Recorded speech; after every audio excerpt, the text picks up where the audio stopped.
توكل عليه ونعوذ بالله من شرور أنفسنا ومن سيئات أعمالنا من يهده الله فلا مضل له ومن يضلل فلا هادي له ونشهد أن لا إله إلا الله وحده لا شريك له ونشهد أن سيدنا وحبيبنا وطبيب قلوبنا محمد الذي أرسل رسوله بالهدى ودين الحق ليظهره على الدين كله وكفى بالله شهيدا فقد قال الله سبحانه وتعالى في كلامه المجيد وفي فرقان الحميد أعوذ بالله من الشيطان الرجيم بسم الله الرحمن الرحيم إن الله وملائكته يصلون على النبي يا أيها الذين آمنوا صلوا عليه وسلموا تسليما اللهم صل على محمد وعلى آل محمد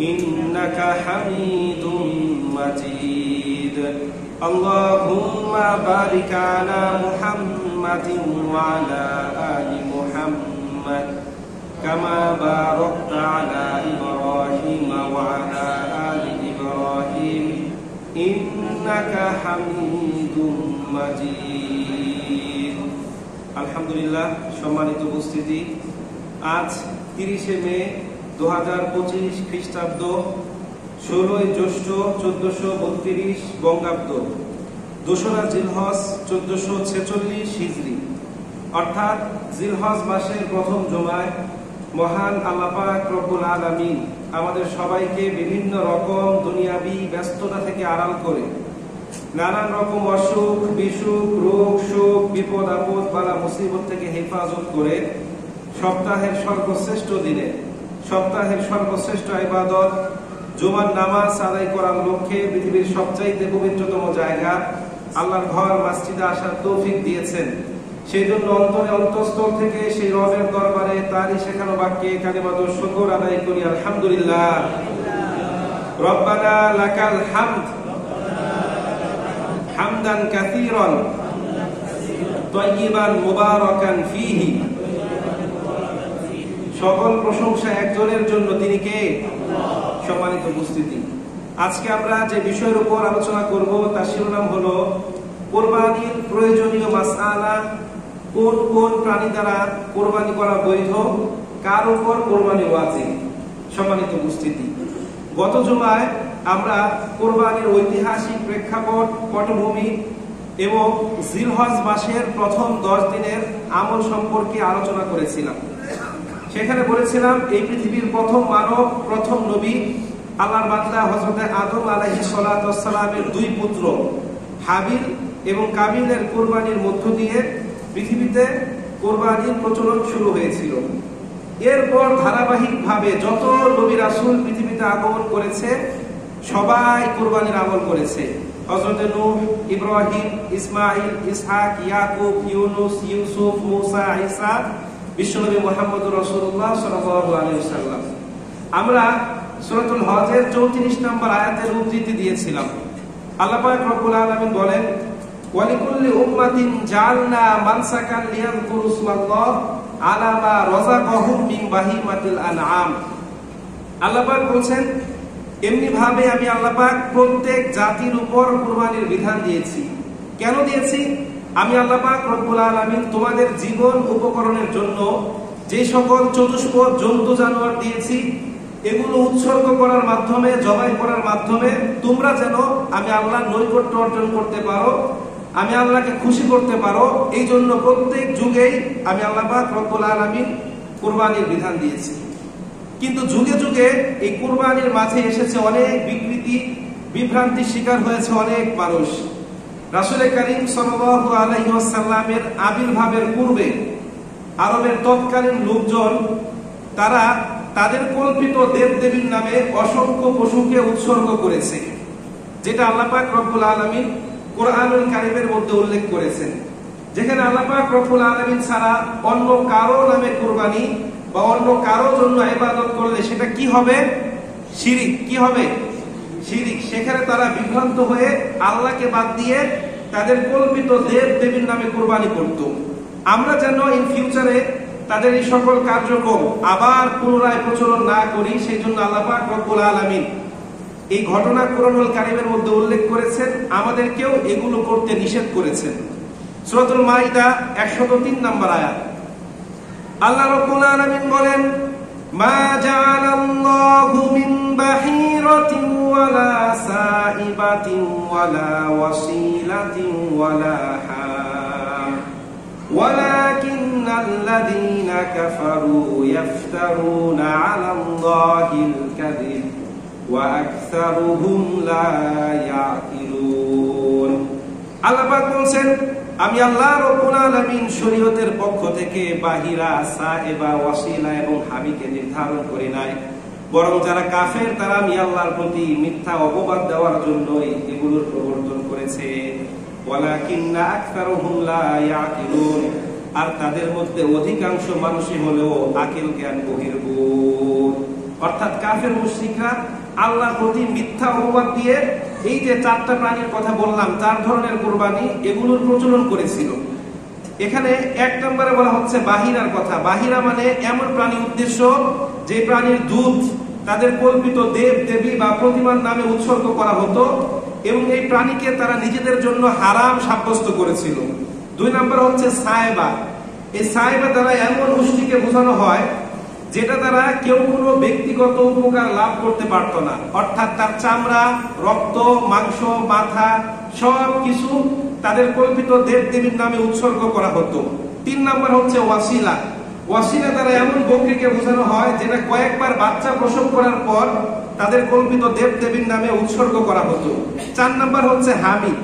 এই হামি দ্বারা এমন উদ্দেশ্য যেটা তাদের কল্পিত দেব দেবীর নামে বিভিন্ন নিয়ত করে ছেড়ে দেওয়া হতো। এখনো দেখবেন আমাদের দেশের গ্রাম অঞ্চলগুলোতে বিভিন্ন ছাগলের বাচ্চা অথবা গরু বিভিন্ন নিয়ত করে অনেক নামে অনেকে ছেড়ে দেয়। আপনারা দেখেছেন কখনো? নিয়ত করে, বিভিন্ন নিয়ত করে তাদের পীর বাবা বা বিভিন্ন নামে ছেড়ে দেওয়া হয়। তো এইভাবে তারা এগুলো প্রচলন করেছিল। যেখানে আল্লাহ পাক রব্বুল আলামিন বলছে, আমি আল্লাহ ছাড়া কারো নামে কুরবানি করা যাবে না, আমি আল্লাহ ছাড়া অন্য কারো জন্য ইবাদত বন্দেগী করা যাবে না, সেখানে তারা এমন করেছিল।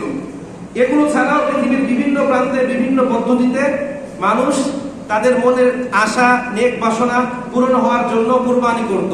এমনকি ইতিহাসের মধ্যে পাওয়া যায় পৃথিবীর কোনো কোনো প্রান্তে মানুষকেও বলিদান দেওয়া হতো।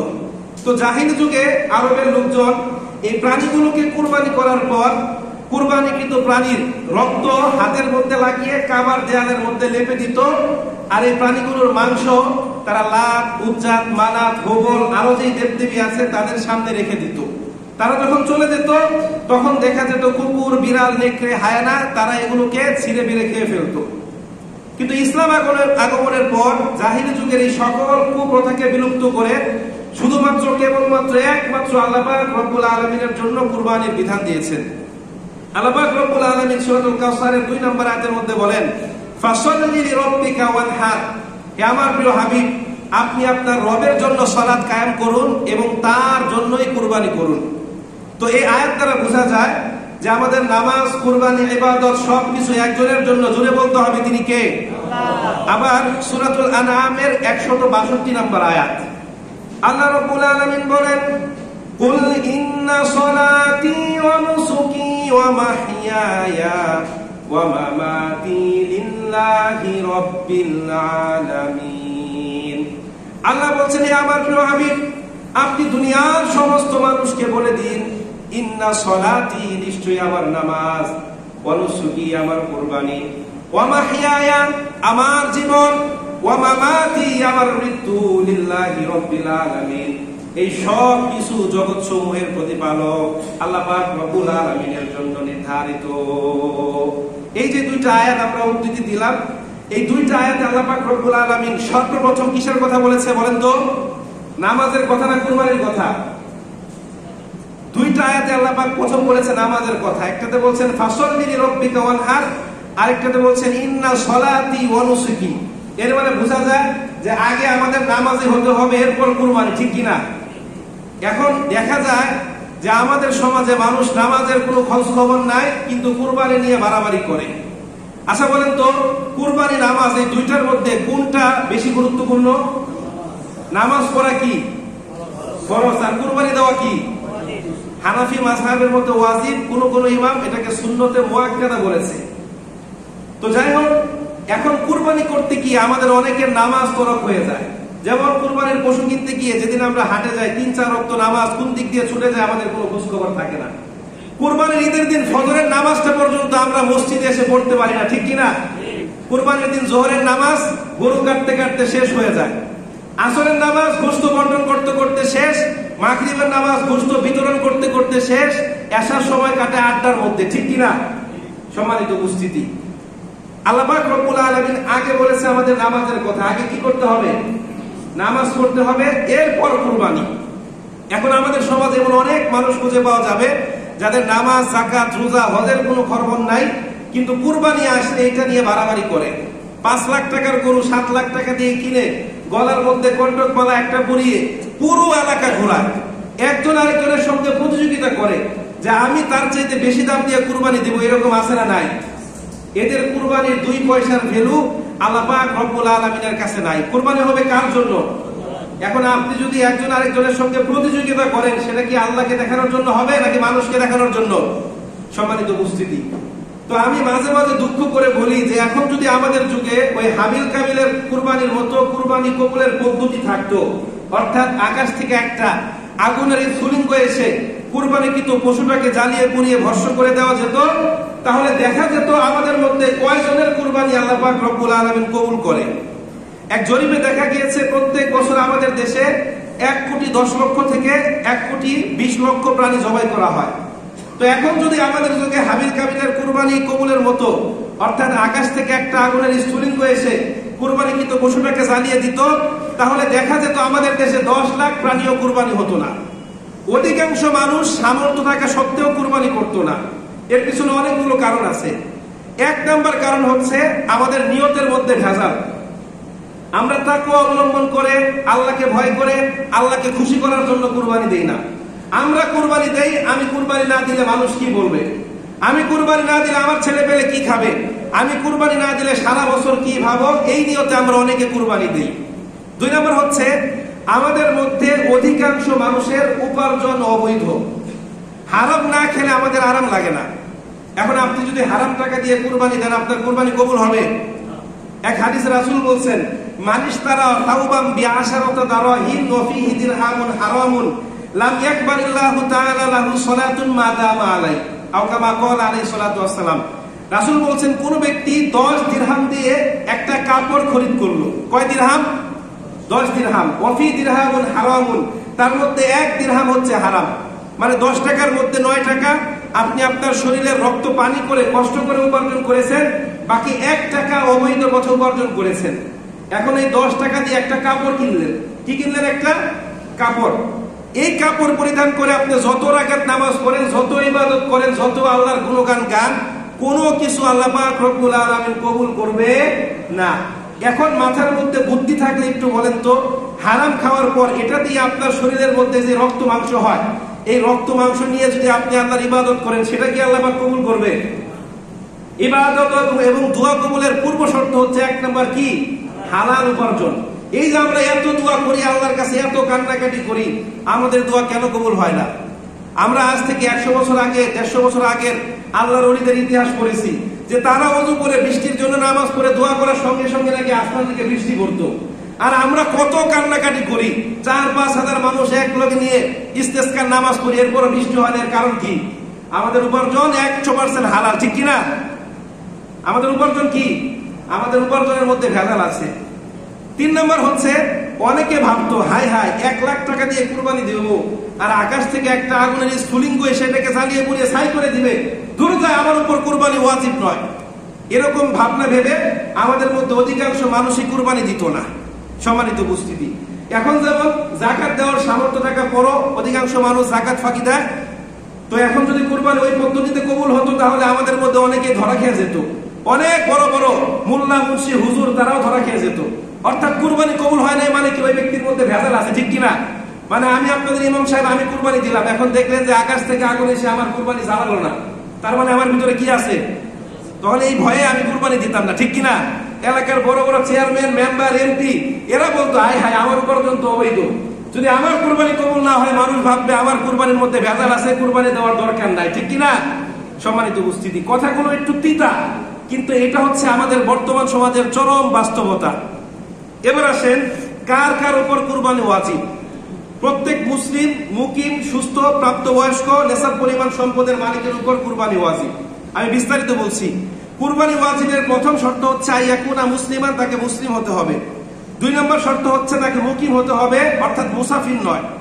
3 নম্বর হচ্ছে সুস্থ হতে হবে। এই সুস্থ কোন সুস্থ? মানসিক ভাবে সম্পূর্ণ সুস্থ। আপনি কোটি টাকার মালিক, আপনার একটা পাও ভাঙা, আপনি বলছেন আমি অসুস্থ, আমার উপর কুরবানি ওয়াজিব নয়, হবে? বলেন হবে? এরপর শর্ত হচ্ছে প্রাপ্ত বয়স্ক হওয়া, বালেগ হওয়া। এরপর শর্ত হচ্ছে নেশাব পরিমাণ সম্পদের মালিক হওয়া। এখন এই কুরবানির নেশাব কতটুকু বা সামর্থ্য কতটুকু, একটু কান খাড়া করে সবাই শুনে রাখেন। ফুকাহা কেরাম বলছেন যে জিলহজ মাসের 10 থেকে 12 তারিখ, 10, 11, 12 এই 3 দিন যদি কারো কাছে 52.5 ভরি রূপা বা তার সমমূল্যের যে বাজার দর এই টাকাটা থাকে, তার উপর কুরবানি ওয়াজিব। আমি আবার বলছি যে জিলহজ মাসের 3 দিন, 10, 11, 12 এই 3 দিন যদি কারো কাছে যাকাত ওয়াজিব হয়, অর্থাৎ 52.5 ভরি রূপা যে বাজার মূল্য আছে এই পরিমাণ টাকা যদি কারো কাছে থাকে, তার উপর কুরবানি ওয়াজিব। বুঝেন না এমন কেউ আছে? এবার আসেন, কারো কাছে যদি জিলহজ মাসের 12 তারিখ অর্থাৎ কুরবানির শেষ দিন, সূর্যাস্তের পূর্বেও এই পরিমাণ সম্পদের মালিক কেউ হয়, তার উপর কুরবানি ওয়াজিব। এখন আসেন, 52.5 ভরি রূপার দাম কত? আপনাদের জ্ঞাতার্থে সহজ ভাষায় বলছি, 1 ভরির দাম 1000 হলে 52.5 ভরির দাম 52,500 টাকা, ঠিক কিনা? এখন 1000 টাকা তো না, 1200 হতে পারে, 1400 হতে পারে, 1500 হতে পারে। আপনি এখান থেকে গিয়ে সুন্দর করে সার্চ করবেন যে 1 ভরি রূপার দাম কত। এখন আসেন, যাকাত এবং কুরবানির ব্যাপারে একটা পার্থক্য আছে। যাকাত ফরজ হওয়ার শর্ত হচ্ছে সম্পদ আপনার কাছে পূর্ণ মালিকানায় 1 চন্দ্র বছর থাকা, আর কুরবানির ক্ষেত্রে এমন কোন শর্ত উল্লেখ করা নাই। কয়দিন? 3 দিন। অর্থাৎ আজকে জিলহজ মাসের 10 তারিখ আপনার একটা ব্যবসার বিল অথবা আপনার একটা কাজে লাভ হলো 90,000 টাকা, এর মানে আজকে আপনার উপর কুরবানি ওয়াজিব। এত সহজ বিধান থাকার পরও আমাদের মধ্যে অধিকাংশ মানুষ কুরবানি ফাঁকি দেয়। ঘরে কোটি টাকার সম্পদ আছে, ফার্নিচার আছে, বলে আমার উপর কুরবানি ওয়াজিব নয়। এরকম মানুষ আছে না নাই? একটা কুরবানিতে কয় টাকা লাগে? 8-10 হাজার টাকা দিলে একটা ছাগল কিনে কুরবানি দেওয়া যায়, ঠিক কিনা? এই কুরবানিও অনেকে ফাঁকি মারে। এবার আসেন আরেকটা গুরুত্বপূর্ণ বিষয়, পরিবারের সদস্যদের মধ্যে যেই কয়জন প্রাপ্তবয়স্ক সদস্য নেশাব পরিমাণ সম্পদের মালিক, প্রত্যেকের পক্ষ থেকে পৃথক পৃথক ভাবে কুরবানি করতে হবে। মানে ধরেন, এক পরিবারের বাবার 3 সন্তান, 3 জন চাকরি করে, বাবাও চাকরি করে। এখন বাবা একা কুরবানি দিল, বাকি সন্তানরা কেউ কুরবানি দিল না, ওই সন্তানরা কিন্তু গুনাহগার হবে, কারণ তার উপর কুরবানি কি? ওয়াজিব। আরেকটা বিষয়, ধরেন বাবা মৃত, তার 3 সন্তান শহরে থাকে, তো ঈদ উপলক্ষে ঢাকায় গিয়েছে। এখন 3 জনে 50, 50, 50, 1.5 লাখ টাকা দিয়ে একটা গরু কিনলো। এখন এটা তাদের বাবার পক্ষ থেকে কুরবানি দিল, তাদের কুরবানি কি আদায় হবে? আদায় হবে। ধরেন একটা জায়গায় আপনাকেও 500 টাকা জরিমানা, আমাকেও 500 টাকা জরিমানা করা হয়েছে। এখন আপনি আমারটা দিয়ে দিলেন, আপনারটা কি মওকুফ হয়ে যাবে? আপনারটা দিতে হবে না? বলেন, আপনারটা দিতে হবে না? আপনার বাবা মারা গিয়েছে, এখন তার নামে আপনি দেন, সব হবে, কোনো সমস্যা নেই, আপনার তো আগে দিতে হবে, ঠিক কিনা? এখন আপনি কি করবেন? 3 ভাই মিলে 1.5 লাখ টাকা দিয়ে একটা গরু কিনলেন, সমস্যা নাই, 3 ভাইয়ের পক্ষ থেকে 3 নাম, বাকি 4 নাম বাবার পক্ষ থেকে দিয়ে দেন, কোনো সমস্যা নাই, আদায় হয়ে যাবে। কিন্তু নিজের কুরবানি না দিয়ে আপনি বাবার নামে কুরবানি দিবেন, এটা কি হবে? আপনি দায় থেকে মুক্তি হবেন? এবার আসেন, এক পরিবারের 2 ভাই, একজন একটু ধনী, আরেকজন একটু গরিব। একজন দিল 65,000 টাকা, আরেক ভাইয়ের সামর্থ্য নাই, সেই দিল 5,000 টাকা। এখন 2 ভাই মিলে কুরবানি দিল, সেক্ষেত্রে গরুর গোশত খাওয়া বৈধ হবে, কিন্তু কারো কুরবানি হবে না। কেন হবে না? কুরবানির ক্ষেত্রে শর্ত হচ্ছে পূর্ণ একটা অংশ আপনাকে নিতে হবে, অর্থাৎ 7 ভাগের 1 ভাগ, নয় 7 ভাগের 2 ভাগ, নয় 7 ভাগের 3 ভাগ, এভাবে। আপনি 7 ভাগের আধা ভাগ নিবেন, এটা তো হবে না। অর্থাৎ ধরেন 70,000 টাকা দিয়ে একটা পশু কিনলো, আপনি 5,000 টাকা দিয়ে কি প্রমাণ করতে চাইলেন? যে 7 ভাগের আধা ভাগ আমি নিলাম। এখন আপনি বলবেন, হুজুর ইসলাম কেন এত কঠোর? এক ভাই গরিব, তার টাকাটা আরেক ভাই দিয়ে দিচ্ছে, কি সমস্যা? কোনো সমস্যা নাই। নিয়ম হচ্ছে ওই টাকার মালিক তার ভাইকে বানিয়ে দিতে হবে। আর একটু বোঝানোর জন্য সহজে বলছি, ধরেন আমরা 2 ভাই, এখন আমার একটু কম টাকা, আমার বড় ভাইয়ের বেশি টাকা, সে দিল 65,000, আমি দিলাম 5,000, সেক্ষেত্রে কুরবানি হবে না। এখন সে যদি আমাকে বাকি 5,000 টাকা দিয়ে 10,000 টাকার মালিক বানিয়ে দিল, সে 60,000 টাকা দিয়ে 6 নাম, আমি 10,000 টাকা দিয়ে 1 নাম দিলাম, কুরবানি হয়ে যাবে, কোনো সমস্যা নাই। অর্থাৎ কুরবানির ক্ষেত্রে ধরেন 1 লাখ টাকা একটা পশুর দাম, এখন 4 জন দিল 15,000 টাকা করে, 60,000 টাকা, আর বাকি একজন একা দিল 40,000 টাকা, কাজ হবে না। সবাইকে কি করতে হবে? সমান সমান টাকা দিতে হবে। আপনারা বুঝতে পেরেছেন? কারো যদি টাকা পয়সায় সমস্যা থাকে, যে 2 ভাই, আপনি আপনার ওই ভাইকে টাকার পূর্ণ মালিক বানিয়ে দেন, সে আপনাকে সওয়াবের অংশীদার করবে, কোনো সমস্যা নাই। কারো যদি বোঝার সমস্যা থাকে, নামাজের পরে আমার কাছে আসবেন, আমি আরো বিস্তারিত ভাবে আপনাদেরকে বুঝিয়ে দিব। এবার আসেন, কারো স্ত্রী বা সন্তানের নামে যদি ব্যাংকে টাকা পয়সা থাকে, সেটা যদি নিসাব পরিমাণ হয়, সন্তান যদি প্রাপ্ত বয়স্ক হয়, তাহলে তার পক্ষ থেকেও কুরবানি করতে হবে। বিষয়টা মনে হয় বুঝেন নাই। ধরেন আপনার ছেলে বৃত্তির টাকা পাচ্ছে, তার অ্যাকাউন্টে 90,000 টাকা আছে। ধরেন 52.5 ভরি রূপার দাম হচ্ছে আপনার কত টাকা? 70,000, 75,000, 90,000, আমি জানি না, ধরে নিলাম আমরা 70,000। এখন ছেলের নামে 70,000 টাকা ব্যাংকে আছে, ছেলের বয়স 17 বছর। এক্ষেত্রে তার পক্ষ থেকে কি করতে হবে? কুরবানি করতে হবে। আমাদের মধ্যে অনেকের স্ত্রী আছে, 1-1.5 লাখ টাকার স্বর্ণ আছে, গহনা আছে, তাদের পক্ষ থেকেও কিন্তু কি করতে হবে? সেটা যদি নেশাব পরিমাণ হয় এবং এই 3 দিন যদি তার কাছে থাকে, 1 বছর নয়, 3 দিন শর্ত, তার উপর কি কুরবানি ওয়াজিব। এবার আসেন ওসিয়ত বা মানতের কুরবানি। ধরেন আপনার বাবা এখন জীবিত আছে, সে বলে গেল যে এই যে 50,000 টাকা রেখে গেলাম, এটা দিয়ে কুরবানি দিও, অথবা আমি তো কুরবানি দিতে পারলাম না, তুমি আমার পক্ষ থেকে একটা কুরবানি দিয়ে গিও। এই যে ওসিয়তটা সে করে গিয়েছে, এখন যদি ঈদের আগে বাবা মারা যায়, আপনি যদি তার পক্ষ থেকে কুরবানি দেন, এই ওসিয়তের কুরবানির গোশত আপনার পরিবারের কেউ খেতে পারবে না, এর পুরোটা সদকা করে দিতে হবে। বুঝেন না? এমন কি আছে? মান্নত বা ওসিয়তের কুরবানির গোশত পরিবারের কেউ খেতে পারবে না। হ্যাঁ, আপনার বাবা মারা গিয়েছে, সমস্যা নাই, আপনার টাকা পয়সা আছে, প্রত্যেক বছর আপনি একটা করে কুরবানি দেন, সেখান থেকে বাবার পক্ষ থেকে 1 নাম আপনি কুরবানি দিলেন, সেক্ষেত্রে কোনো সমস্যা নাই। কিন্তু বাবা যদি ওসিয়ত করে যায়, আর এই ওসিয়তের কুরবানি যদি দেন, তাহলে সেটার গোশত কি করতে হবে? সম্পূর্ণটা বিলি করে দিতে হবে গরিবদের মাঝে। এবার আসেন কুরবানির পশুর প্রকার, অর্থাৎ কোন কোন প্রাণী দ্বারা কুরবানি করা যাবে, কোন কোন প্রাণী দ্বারা কুরবানি করা যাবে না। আমরা একটা জানলেই বাকিগুলো জেনে যাব, অর্থাৎ কোন কোন প্রাণী দ্বারা কুরবানি করা যাবে। সকল উলামা কেরামের মতে মোট 6 প্রকারের প্রাণী দ্বারা কুরবানি করা যাবে। কয় প্রকার? 1 নম্বর হচ্ছে উট, 2 নম্বর মহিষ, 3 নম্বর গরু, 4 নম্বর ছাগল, 5 নম্বর ভেড়া, 6 নম্বর দুম্বা। এখন এগুলোর মধ্যে আবার বয়সের তারতম্য আছে। যেমন উটের ক্ষেত্রে বয়স সর্বনিম্ন 5 বছর হতে হবে, এর একদিন কম হলেও কুরবানি হবে না। গরু এবং মহিষের ক্ষেত্রে বয়স 2 বছর পূর্ণ হতে হবে, যদি একদিন কম হয় কুরবানি হবে না। দাঁত ওঠা না ওঠা শর্ত নয়, বয়স কয় বছর হতে হবে? 2 বছর। নরমালি গরু 2 বছরে যেতে যায়। এরপর আসেন দুম্বা, ভেড়া, ছাগলের ক্ষেত্রে বয়স 1 বছর হতে হবে। তবে ফুকাহা কেরাম বলছেন, কোন 6 মাসের ভেড়া, দুম্বা বা ছাগলের বাচ্চা যদি দেখতে একটু মোটা সোটা হয়, অর্থাৎ 1 বছরের ভেড়ার সঙ্গে রাখলে মোটামুটি সমান দেখা যায়, তাহলে সেগুলো দ্বারা কুরবানি করা যাবে। বুঝেন না? এমন কি আছে? সবাই বুঝতে পেরেছেন? এছাড়া কানা, খুরা, ল্যাংরা, লুলা, লেজ কাটা, শিং ভাঙা, এরকম কোন প্রাণী দ্বারা কুরবানি করলে কুরবানি হবে না। এবার আসেন কুরবানির প্রাণীটা দেখতে সুন্দর, মোটা তাজা হওয়া মুস্তাহাব। আপনি কার জন্য কুরবানি করছেন? আপনি যখন আপনার বসকে বা নেতাকে কোনো কিছু দেন, খারাপ জিনিসটা দেন, কেমন জিনিস দেন? ভালো জিনিস দেন। গত জুমায় হাবিল এবং কাবিলের কুরবানি নিয়ে আলোচনা করেছিলাম। সেখানে বলেছিলাম উভয় ভাই কুরবানি করেছিল। একজন তার পশুগুলোর মধ্যে বাছাই করে সবচেয়ে উৎকৃষ্ট সুন্দর প্রাণীটা আল্লাহর জন্য উপস্থাপন করলো, আরেকজন বেছে বেছে ভালো জিনিসগুলো নিজের জন্য রেখে খারাপ জিনিসগুলো আল্লাহ পাক রব্বুল আলামিনের জন্য উপস্থাপন করলো। আল্লাহ কার কুরবানি কবুল করেছিল? যে ভালো জিনিসটা আল্লাহর রাস্তায় কুরবানি করেছিল। এই জন্য 5-10 হাজার টাকা বাঁচানোর জন্য শিং ভাঙা, লেজ কাটা, পা ভাঙা অসুস্থ গরু নিয়ে আসবেন, বিষয়টা জেনে অমন না হয়। আপনি কুরবানি করছেন কার জন্য? আল্লাহর জন্য। এবার আসেন কুরবানি সম্পর্কে ইসলাম বিদ্বেষী ক্ষুধাদ্রোহী কিছু নাস্তিকদের প্রশ্ন উত্তর নিয়ে। এই নাস্তিকরা প্রত্যেক বছর কুরবানি নিয়ে বিভিন্ন রকম অভিযোগ করে। তারা বলে প্রত্যেক বছর কুরবানির দিনগুলোতে অর্থাৎ জিলহজ মাসের 10, 11, 12 এই 3 দিনে গোটা বিশ্বব্যাপী কোটি কোটি প্রাণীগুলোকে হত্যা করা হয়, আর এর মাধ্যমে মুসলিমরা তাদের আনন্দ উৎসব উদযাপন করে। তাহলে ইসলাম কিভাবে শান্তির ধর্ম হলো? তারা বলতে চায় যে এর মাধ্যমে পরিবেশ এবং সমাজ জীবনে একটা মারাত্মক ক্ষতিকর প্রভাব পড়ে। এত অল্প সময়ে এত কোটি কোটি প্রাণী হত্যা করার ফলে পরিবেশের মধ্যে খারাপ প্রভাব সৃষ্টি হয়, মারাত্মক রোগ জীবাণু ছড়িয়ে পড়তে পারে, এগুলোর ঘাটতি দেখা দিতে পারে।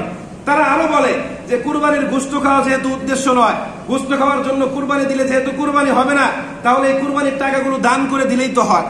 এতে করে দারিদ্র্য বিমোচন হবে, মানুষের উপকার হবে। আচ্ছা, তাদের কথার উত্তরে বলতে চাই যে দারিদ্র্য বিমোচনের জন্য আমাদের ধর্মে যাকাত, ফিতরা, দান, সদকা, সহযোগিতা, সহমর্মিতা, কর্জে হাজানার ব্যবস্থা আছে। এখানে কুরবানির টাকা কেন দান করতে হবে? এরপর আসেন, অর্থনীতিতে একটা পলিসি আছে, যেই বস্তুর ভোগ বা মানে আপনার চাহিদা যত বেশি, সেই বস্তুর উৎপাদনও তত বেশি। যেই জিনিসের ভোগ বা চাহিদা যত কম, সেই জিনিসের উৎপাদনও তত কম। যেমন ধরেন 1971 সালে আমাদের দেশে জনসংখ্যা ছিল কত কোটি? 7 কোটির মতো। 74 সালে ছিল 8.5 কোটির মতো। বর্তমানে আমাদের দেশে জনসংখ্যা কত কোটি? প্রায় 18 কোটির মতো। আচ্ছা, এখন আমরা বেশি খাই না আগে বেশি খেতাম? আপনারা মনে আমার কথা বুঝেন না। এখন বেশি খাই না আগে বেশি খেতাম? 5 জনে যেই খাবার খায় 10 জনে কি ওই পরিমাণ খাবার খায় না? তার চেয়ে বেশি খায়। এরপর দেখেন 1974 সালে এক দুর্ভিক্ষে বাংলাদেশের প্রায় আপনার 15 লক্ষ মানুষ মারা গিয়েছিল। বর্তমানে আমরা যে পরিমাণ খাবার খাই, আজ থেকে 50 বছর আগে আমাদের পূর্বপুরুষরা এত 3 বেলা পেট ভরে খেতে পারতো না। এখন প্রশ্ন হচ্ছে 1971 সালে আমাদের রাষ্ট্রীয় সীমানা যতটুকু ছিল, এখন কি তার চাইতে বেড়েছে না কমেছে? না সমান আছে? আমাদের রাষ্ট্রীয় সীমানা কিন্তু সমানই আছে। তাহলে মানুষ 7 কোটির জায়গায় 18 কোটি, খাবার কেন ঘাটতি দেখা দিচ্ছে না? This is the true meaning of বারাকা। এটাই হচ্ছে বরকতের প্রকৃত অর্থ। আমরা মানুষ বেড়েছি সংখ্যায় দ্বিগুণের চাইতে বেশি, এরপরও খাদ্যের কোনো ঘাটতি নাই, ঠিক কিনা? এবার আসেন, একটা কুকুর প্রত্যেক বছর 8 থেকে 10টা বাচ্চা প্রসব করে, একটা বিড়াল 3টা থেকে 4টা, একটা গরু কয়টা বাচ্চা প্রসব করে? ছাগল কয়টা? 3টা 4টা। এখন আমরা প্রত্যেকদিন কয়টা করে কুকুর জবাই করি? বিড়াল কয়টা জবাই করি? গরু ছাগল কয়টা জবাই করি? প্রত্যেকদিন বাংলাদেশে হাজার হাজার গরু ছাগল জবাই করা হয়, ঠিক কিনা? এরপরও যদি আপনি জরিপ করে দেখেন, গরু ছাগলের সংখ্যা বেশি হবে না কুকুরের সংখ্যা? কেন? কুকুর তো একসঙ্গে 8টা জন্ম নেয়, আর গরু ছাগল কয়টা জন্ম নেয়?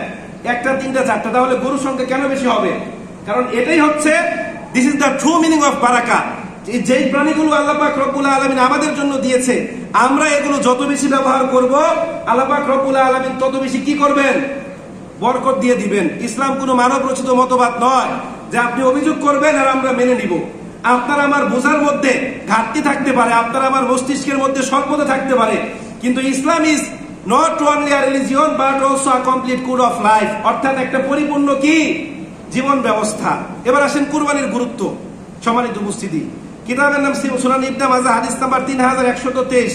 রাসূল কারীম সাল্লাল্লাহু আলাইহি সাল্লাম বলেন, মান কানা লাহু সাআতান ওয়া লাম ইউদহি ফালা ইয়াকরাবান্না মুসাল্লা, আও কামা ক্বালা আলাইহিস সালাতু ওয়াস সালাম। রাসূল বলছেন, যাকে আল্লাহ পাক রব্বুল আলামিন কুরবানি করার মতো সামর্থ্য দিয়েছে, কিন্তু কোনো কারণ দর্শিয়ে কোনো কারণে ওই ব্যক্তি কুরবানি দেয় নাই, ওই ব্যক্তি যেন আমি আল্লাহ রাসূলের মুসাল্লা তথা ঈদগাহে না আসে। জোরে বলেন নাউজুবিল্লাহ। এখন কুরবানি ওয়াজিব হলে আপনি যদি কুরবানি না দেন, তাহলে আপনি কি আল্লাহর আদেশ পালন করলেন না লঙ্ঘন করলেন? এই জন্য আমাদের হিসাব করে দেখতে হবে, আমাদের কাছে যদি নিসাব পরিমাণ সম্পদ থাকে, আপনি গরু কুরবানি দিতে না পারেন সমস্যা নাই, 8-10 হাজার টাকা দিয়ে তো একটা খাসি কিনে কুরবানি দিতে পারবেন, এরকম সামর্থ্য আছে না? সম্মানিত উপস্থিতি, এবার আসেন আরাফাত দিবসের রোজা। কিতাবে সহিহ মুসলিম হাদিস নাম্বার 1162। রাসূল বলেন, আমি আল্লাহর কাছে আশা রাখি যে আরাফাত দিবসের রোজার বিনিময়ে আল্লাহ পাক অতীতের 1 বছর পরের 1 বছরের গুনাহ খাতাগুলোকে মাফ করে দিবেন। জোরে বলেন সুবহানাল্লাহ। এখন এই গুনাহ কোন গুনাহ? অন্যের টাকা মেরে দেওয়ার গুনাহ, ঘুষ খেয়ে টাকা বানানো এই টাকার গুনাহ। এই গুনাহ কোন গুনাহ? এই গুনাহ হচ্ছে আপনার আমার ছোট ছোট সগীরা গুনাহ। আল্লাহ পাক বলছেন, ইন তাজতানিবু কাবাইরা মা তুনহাউনা আনহু নুকাফিরু আনকুম সাইয়্যাতিকুম ওয়া মুদখিলকুম মুদখালান কারীমা। অর্থাৎ তোমরা যদি নিজেদেরকে বড় বড় কবিরা গুনাহ থেকে দূরে রাখো, আমি আল্লাহ পাক তোমাদের ভালো কাজের বিনিময়ে তোমাদের ছোট ছোট সগীরা গুনাহগুলোকে মাফ করে দিব। জোরে বলেন সুবহানাল্লাহ। এবার আসেন যে কুরবানি কোন কোন দিনে করা যাবে। জিলহজ মাসের 10 থেকে 12 তারিখ, জিলহজ মাসের 10 থেকে 12 তারিখ এই 3 দিন কুরবানি করা যাবে। তবে উত্তম হচ্ছে জিলহজ মাসের 10 তারিখে ঈদগাহ থেকে যাওয়ার পর, ঈদের নামাজ আদায় করার পর সঙ্গে সঙ্গে কুরবানি করা। এবার আসেন, কারো উপর কুরবানি ওয়াজিব হলে কেউ যদি ওই কুরবানি আদায় করতে না পারে, তাহলে তাকে একটা বকরির সমমূল্য অথবা বকরি আল্লাহর রাস্তায় কি করতে হবে? সদকা করতে হবে। আরেকটা গুরুত্বপূর্ণ বিষয়, সেটা হচ্ছে তাকবীরে তাশরিক। অর্থাৎ জিলহজ মাসের 10 থেকে 12 তারিখ কুরবানি করা যেমনি ভাবে ওয়াজিব, ঠিক একই ভাবে 9 জিলহজ ফজরের পর থেকে 13 জিলহজ আসর পর্যন্ত কয় ওয়াক্ত হলো? মোট 23 ওয়াক্ত। কয় ওয়াক্ত?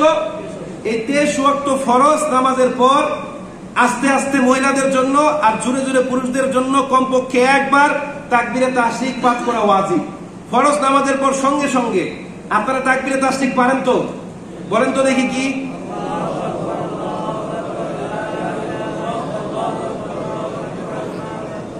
মাশাআল্লাহ। এটা কখন বলবেন? ফরজ নামাজের পর সালাম ফেরানোর সঙ্গে সঙ্গে পুরুষরা জোরে একবার, নারীরা ঘরের মধ্যে আস্তে আস্তে একবার। এটা আপনারা পাঠ করবেন। সম্মানিত উপস্থিতি, তো কুরবানি সম্পর্কে যে কথাগুলো বললাম, আল্লাহ পাক রব্বুল আলামিন আমাদের সবাইকে জানার, মানার এবং বোঝার তৌফিক দান করুন।